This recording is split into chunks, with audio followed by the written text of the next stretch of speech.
New Patreon, check it out, thank you. Hello everybody, welcome to the Wonky Angle, where I talk about electronic music, both new and old, and today I'm talking about the sorta new album from Biosphere, the Hilvarenbeek recordings, or however you say that. Biosphere is the alias for Georg Jensen.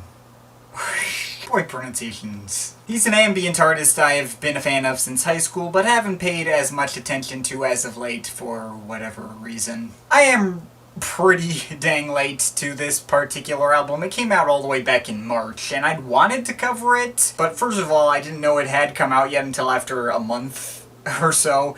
And once I did know, it kept getting pushed back by other artists coming out with stuff, and my Square Pusher videos, and college.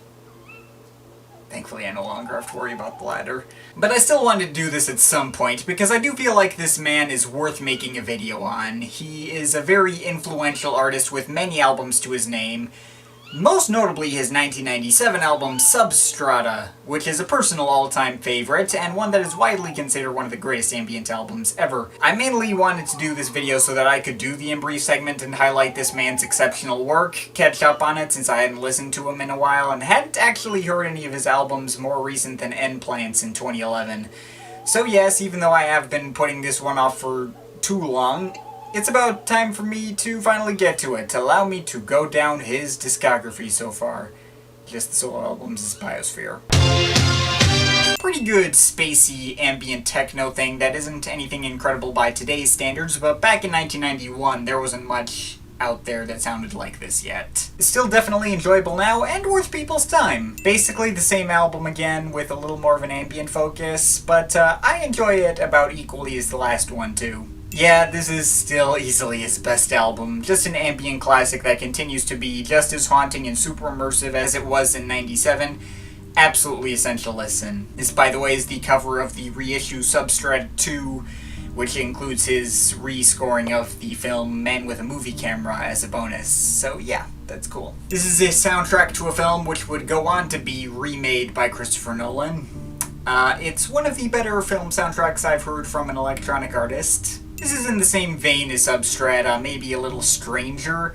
While not as good as that one, it comes fairly close. It's still very much enjoyable in a lot of similar ways. This is probably my second favorite album from the guy. The manipulation of orchestral samples created this very captivating and creepy, but still very subtle atmosphere that brought me in for quite a few repeat listens back in the day. In retrospect, it's very similar to Gas, though I think this was more of an immediate listen than anything he had to offer.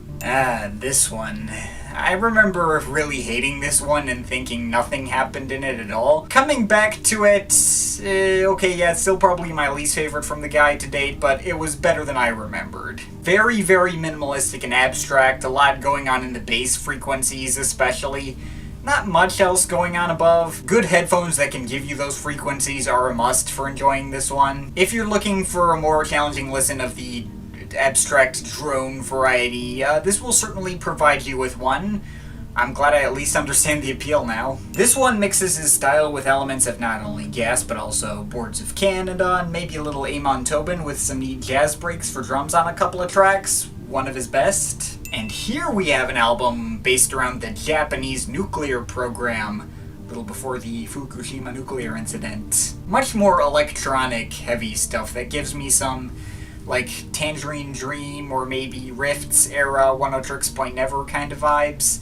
Somewhere around there, but even that doesn't quite do it justice. It's another one of my favorites, definitely check it out at some point. Okay, this was the first album of his that I hadn't already heard previously. This is some slow-moving, modern, classical opera thing, covered in tremolo, so that every sound is wavering in volume and sounds like this. It's okay, but I got a little sick of that effect after a while. Might grow on me later though, I don't know yet. This one's a very dark, very spooky and ghostly kind of ambient record.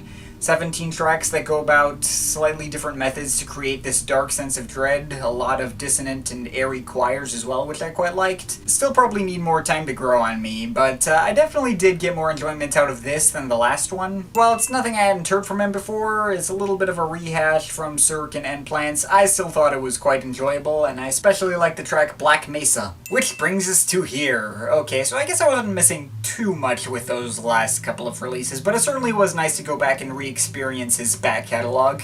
Remind myself of why I hold this man's work in such high regard. He is definitely still one of the most creative names in ambient music, like, ever. And he has a lot of albums that are worth your times besides the obvious substrata. Stuff like Cirque, Shenju, Dropsond, and End Plants still held up really well.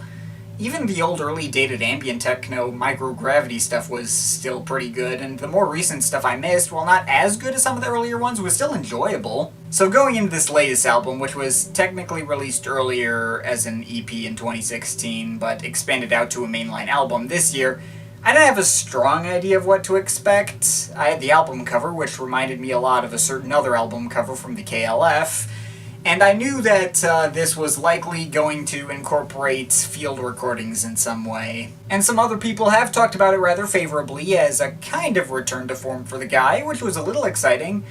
So that was about it. What did we get with the Hilvarenbeek recordings? Well, thankfully it is in fact the most I've enjoyed a Biosphere album since End Plants. I don't know if I'd qualify it as his top tier work, but it's really not trying to aim very high in the first place. Very low-key and small-scale release here, but for what it is, I liked it a lot. There's an experience to be had here that you couldn't get out of listening to a previous Biosphere album. I mean, you get a good idea what you're getting into with the first track on here, to Schop, which starts out with some well-textured field recordings that bring you out to the countryside as shown on the cover, and later bringing in these chopped-up ambient choir sounds that sounds like you're fast-forwarding through some Eno-style, slow-moving classical ambient piece on an iPod. The editing gives it a little bit of a pulse and still, captures its beauty. And there are other tracks on here that are laid out in quite a similar way with the choir synth pad, choppy fast-forwarding stuff. Tracks like Strigiformes and Hilsondis. God, I am not Scandinavian. They have a noticeably lighter and darker atmosphere, respectively, but they're more of that kind of stuff. And the final track on here, Icon, sounds exactly the same as the back half of the first track in every way, right down to the same notes and editing and everything, which I thought was a little lazy, but I guess it's kind of excusable as a bookend. The track Rovertse Heidi is pretty dang similar as well, though it's not quite as blatant.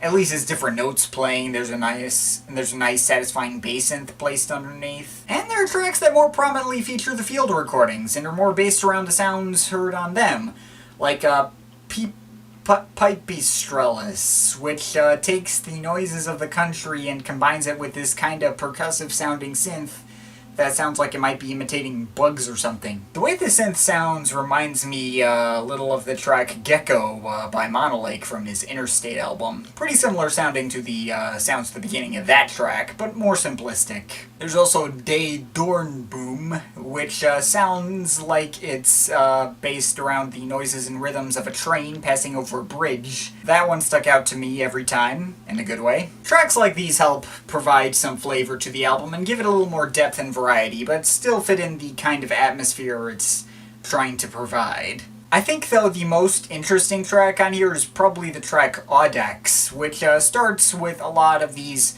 angelic pads that remind me of the sounds from the ground track, Raz, while some very light, wooden-sounding machinery accompanies it, starting out really subtle, like some wood blocks clonking in 3 different parts of the room.